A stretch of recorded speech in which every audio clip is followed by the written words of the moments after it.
यता गइसक्यो होइन। अब यहाँबाट भएर आयो यो 2008 यो भयो चलिरहेको साल। चलिरहेको साल र यो बितिसकेको सालमा के गर्दाखेरि भनेपछि अब यसलाई सेम टु सेम फेरि यहाँ तल लेखौँ 2008 208 मात्रै लेख्ने हो।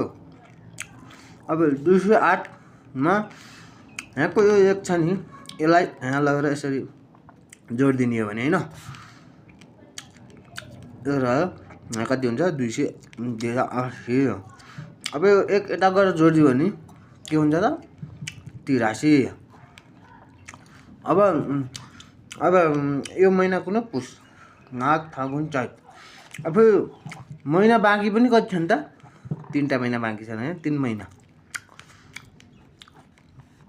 3 महिनापछि फेरि वैशाख आउँछ नयाँ वर्ष।